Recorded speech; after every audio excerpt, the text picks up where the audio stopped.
नमस्कार साथियों, objective education channel पर आपका हार्दिक स्वागत है। आज हम लेके आए हैं रीड लेवल फर्स्ट और सेकंड दोनों के लिए। अगर आपने द्वितीय भाषा के रूप में संस्कृत को चुना है तो मॉडल पेपर सीरीज। इससे पूर्व भी दोस्तों हमारे 5 मॉडल पेपर संस्कृत के आ चुके हैं। यह 6वां मॉडल पेपर है। तो चलिए दोस्तों शुरुआत करते हैं पहले क्वेश्चन से। महर्षि पाणिनि ने संस्कृत का व्याकरण बनाने की इच्छा से किस देवता की घोर तपस्या की थी? दोस्तों 4 ऑप्शन दे रखे हैं, सरस्वती, शिव, लक्ष्मी और ब्रह्मा। दोस्तों इससे पूरे मॉडल पेपर में अपन ने पढ़ा था कि संस्कृत के अंदर 2 प्रकार की जो परंपराएं चलती है, एक बारहस्पति परंपरा है और एक महेश्वर परंपरा है। तो पाणिनि है वो महेश्वर परंपरा से संबंधित है और पाणिनि ने भगवान शिव की तपस्या की थी। तो पहले क्वेश्चन का दोस्तों राइट आंसर हो जाएगा अपने बी। अगले क्वेश्चन दोस्तों,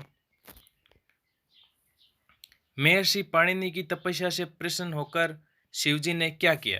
4 ऑप्शन है, आशीर्वाद दिया, पुष्पों की वर्षा की, नृत्य के साथ डमरू बजाया, नृत्य के साथ शंख बजाया। तो दोस्तों पाणिनि की तपस्या से प्रसन्न होकर शिवजी ने नृत्य के साथ डमरू बजाया और उसी से महेश्वर सूत्र निकले और महेश्वर सूत्रों की संख्या होती है 14 दोस्तों। अगले क्वेश्चन दोस्तों, प्रसन्न होकर भगवान शिवजी ने कितनी बार डमरू बजाया? तो दोस्तों अपने ऑप्शन में दे रखा है 10, 11, 12 और 14। तो दोस्तों भगवान शिव ने 14 बार डमरू बजाया और 14 सूत्र निकले और इन्हीं 14 सूत्रों को महेश्वर सूत्र कहते हैं। और महेश्वर सूत्रों कैसे संबंधित आगे के क्वेश्चन देखते हैं दोस्तों। भगवान महेश्वर के डमरू से उत्पन्न होने के कारण इन्हें क्या कहते हैं? महेश्वर सूत्र, पाणिनि सूत्र, ब्रह्म सूत्र, उमा सूत्र। दोस्तों महेश्वर के डमरू से उत्पन्न होने के कारण इन्हें महेश्वर सूत्र कहते हैं। अगले क्वेश्चन दोस्तों, महेश्वर सूत्र का अपर नाम का मतलब होता है दूसरा नाम। तो महेश्वर सूत्रों का दूसरा नाम देखो, महेश्वर सूत्र तो होगा ही, शिव सूत्र भी कहते हैं और शिव सूत्र जाल भी कहते हैं। कहीं कहीं आपको ऑप्शन मिलेगा शिव सूत्र जाल। अगला क्वेश्चन है वर्ण सामान्य सूत्र। तो ये भी सही है, तो अपने ऑप्शन सही हो जाएगा उपयुक्त सभी। दोस्तों महेश्वर सूत्र के अन्य नाम है महेश्वर सूत्र, शिव सूत्र, वर्ण समानाय सूत्र या शिव सूत्र जाल। अगले क्वेश्चन दोस्तों, ए ई ऊण री लिख के आदि ये 14 सूत्र है। दोस्तों ये एक सूत्र है, पहला सूत्र, ये दूसरा सूत्र, ये इस प्रकार 14 सूत्र है। ये 14 होने के कारण इन्हें क्या कहते हैं? सीधी सीधी बात अपने को पूछी है कि 14 को संस्कृत में क्या कहते हैं? चतुर्दश, चतुर्दशानी, चतवारी और उपयुक्त सभी। तो दोस्तों 14 को संस्कृत के अंदर चतुर्दश कहते हैं। पहला ऑप्शन अपने राइट हो जाएगा। अगले क्वेश्चन दोस्तों, भगवान शिव के डमरू से निकलकर पाणिनि को क्या प्राप्त हुआ? 4 ऑप्शन दे रखे हैं, शिव सूत्र, महेश्वर सूत्र, चतुर्दश सूत्र या उपयोग सभी। तो दोस्तों उपयोग सभी ये महेश्वर सूत्र के ही अन्य नाम है। तो अपने ऑप्शन राइट हो जाएगा डी। अगले क्वेश्चन दोस्तों, भगवान शिव के डमरू से सूत्र निकले हुए 14 सूत्र किसे सुनाई पड़े? तो दोस्तों पाणिनि ने भगवान शिव की तपस्या की थी, उसी के फलस्वरूप भगवान शिव ने डमरू बजाया और वो सूत्र निकला और वो पाणिनि को सुनाई पड़े। तो अपना ऑप्शन राइट हो जाएगा डी। अगले क्वेश्चन दोस्तों, महेश्वर सूत्रों की संख्या कितनी है? तो दोस्तों महेश्वर सूत्रों की संख्या कितनी है? 14। अगले क्वेश्चन दोस्तों, नर्तावसा ने नटराज राजो ननाद ढक्का पंच नव पंच वारम, ये पंक्ति किसके प्रसंग में आई है? दोस्तों ऑप्शन है महेश्वर सूत्र, शिव सूत्र, चतुर्दश सूत्र या उपयोग सभी। तो अपना ऑप्शन तो राइट हो जाएगा उपयोग सभी। तो दोस्तों सीधे सीधे अपने समझ में आ जानी चाहिए। 9 और 9 पंच वारम, 9 और 5 कितने हो गए?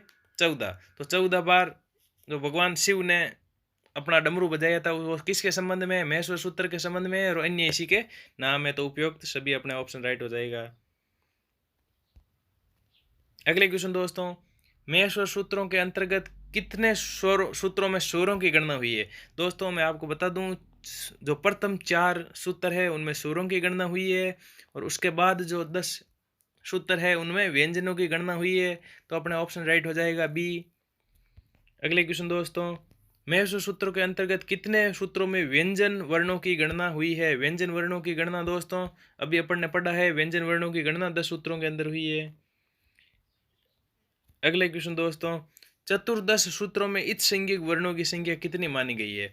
दोस्तों 14 सूत्र है। प्रत्येक सूत्र के जो अंतिम हलंत वाला वर्ण है वो इच संज्ञक वर्ण कहलाता है, और इच संज्ञक वर्णों की संख्या भी कितनी हो जाएगी? 14।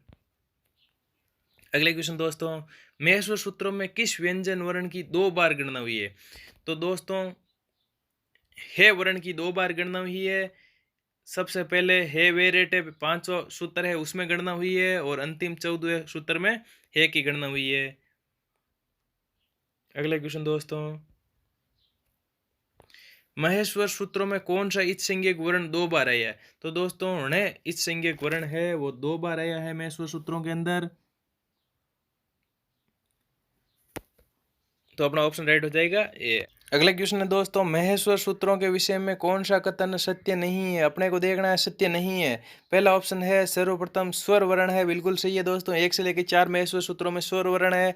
अगले क्वेश्चन दोस्तों, 5वें 6वें सूत्र में अंतस्थ वर्ण है, बिल्कुल सही है दोस्तों। ये भी 5वें और 6ठे दोनों में अंतस्थ वर्ण ही है। अगला क्वेश्चन दोस्तों, वर्गीय व्यंजनों में सर्वप्रथम पंचमा अक्षर की गणना हुई है। दोस्तों वर्गीय व्यंजनों की बात करें तो सबसे पहले 5वें वर्ण की गणना हुई है, फिर चौथे की, फिर तीसरे की, फिर दूसरे की, इसी क्रम में गणना हुई है। ये भी अपने सही है, 3 ऑप्शन अपने राइट है। इसके अलावा दोस्तों दोनों ही गलत है। 10वें सूत्र में अच वर्ण की गणना नहीं हुई है, और अंत में उसम वर्ण की गणना भी। अगले क्वेश्चन दोस्तों,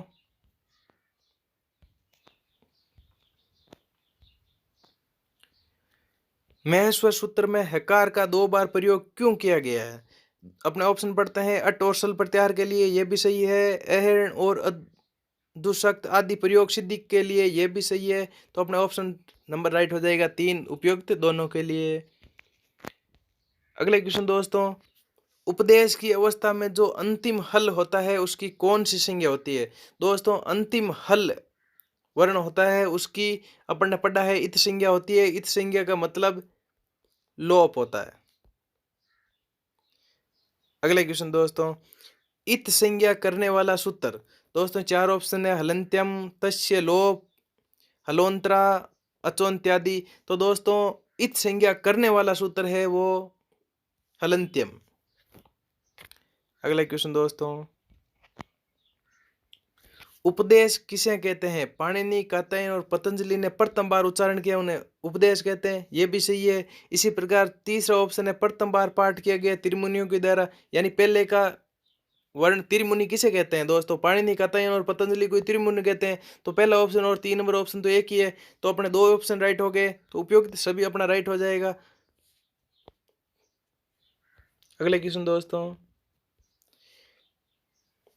भू आदि धातु, ए ई उ णे आदि सूत्र, वार्तिक, लिंगानुशासन, ये सब क्या माने जाते हैं? तो दोस्तों ये है उपदेश माने जाते हैं, यानी इनका त्रिमुनियों ने सबसे पहले बार पाठ किया, इसलिए इनको क्या कहते हैं? उपदेश कहते हैं दोस्तों। अगले क्वेश्चन दोस्तों, धातु सूत्र, गणोनादि, वाक्य, लिंगानुशासन, ये सब ये पंक्ति किसके संदर्भ में कही गई है? दोस्तों ये पंक्ति है वो उपदेश के संदर्भ में की गई है।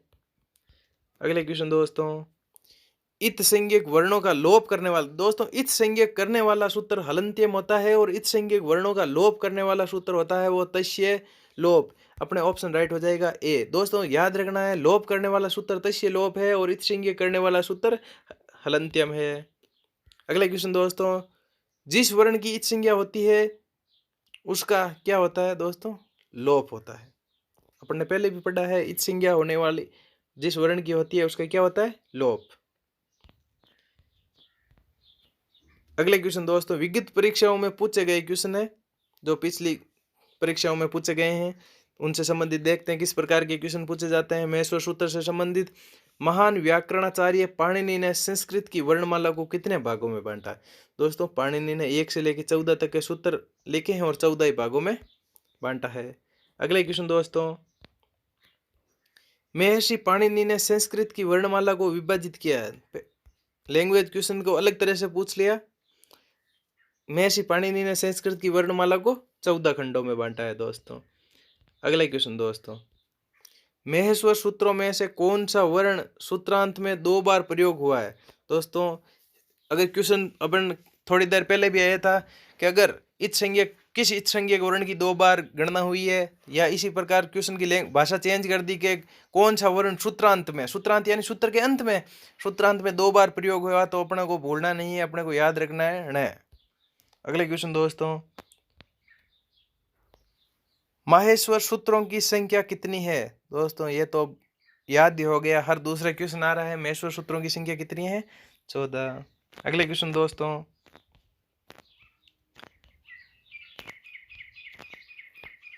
बुनियादी शिक्षा या प्रवर्तक वर्तते, यानी बुनियादी शिक्षा के प्रवर्तक कौन है? दोस्तों अपने को ध्यान रखना है, बुनियादी शिक्षा के प्रवर्तक महात्मा गांधी थे।